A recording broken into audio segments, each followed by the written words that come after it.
राधे राधे। जय श्री कृष्णा। भक्तों, आप सभी को भरतनी एकादशी की हार्दिक शुभकामनाएं। भगवान विष्णु और माता लक्ष्मी की कृपा आप पर सदा बनी रहे।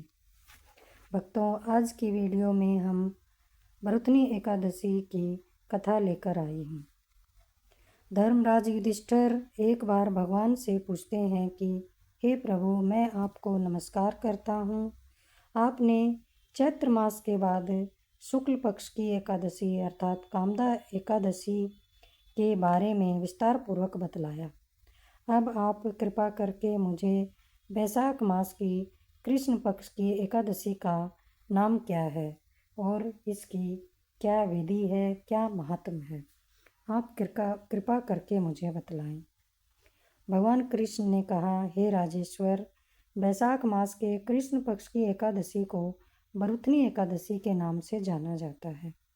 यह सौभाग्य देने वाली है, सब पापों को नष्ट करने वाली है तथा अंत में मोक्ष देने वाली है। इसका महात्म्य और कथा मैं आपसे कहता हूँ। प्राचीन काल में नर्मदा नदी के तट पर मानधाता नामक राजा राज्य करते थे। वह अत्यंत ही दानशील तथा तपस्वी थे। वे प्रभु के परम भक्त थे। एक बार वे जंगल में तपस्या कर रहे थे। वे तपस्या में इतने लीन थे कि उन्हें आसपास का कोई भान ही नहीं था।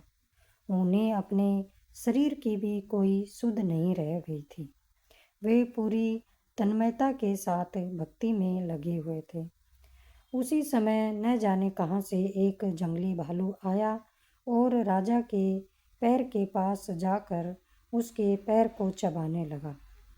लेकिन राजा को इसका थोड़ा सा भी आभास नहीं हुआ। वे पहले की तरह ही तपस्या में लीन रहे। लेकिन कुछ देर के बाद वह पैर को चबाते चबाते भालू राजा को घसीटकर जंगल में ले गया। तभी राजा का ध्यान टूटा और राजा बहुत घबराया। मगर तामस धर्म अनुकूल उसने क्रोध और हिंसा न करके भगवान विष्णु से प्रार्थना की। करुण भाव से उसने भगवान विष्णु को पुकारा। उसकी पुकार सुनकर भगवान श्री हरि विष्णु प्रकट हुए और उन्होंने चक्र से भालू को मार डाला। राजा का पैर भालू पहले ही खा चुका था। इससे राजा बहुत ही शोकाकुल हो गए। उन्हें दुखी देखकर भगवान विष्णु बोले, हे वत्स, तुम शोक मत करो। तुम मथुरा जाओ और भरतनी एकादशी का व्रत रखकर मेरी वराह अवतार मूर्ति की पूजा करो। उसके प्रभाव से तुम पुनः ही सुदृढ़ अंगों वाले हो जाओगे। इस भालू ने तुम्हें जो काटा है, यह तुम्हारे पूर्व जन्म का अपराध था। भगवान की आज्ञा मानकर राजा मानधाता ने मथुरा जाकर श्रद्धापूर्वक भरतनी एकादशी का व्रत किया।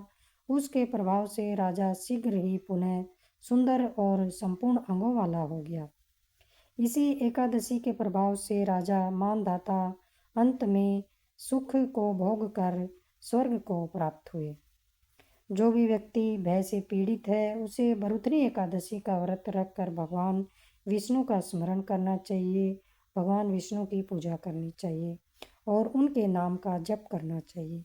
इस व्रत को करने से समस्त पापों का नाश हो जाता है और मनुष्य मोक्ष को प्राप्त होता है।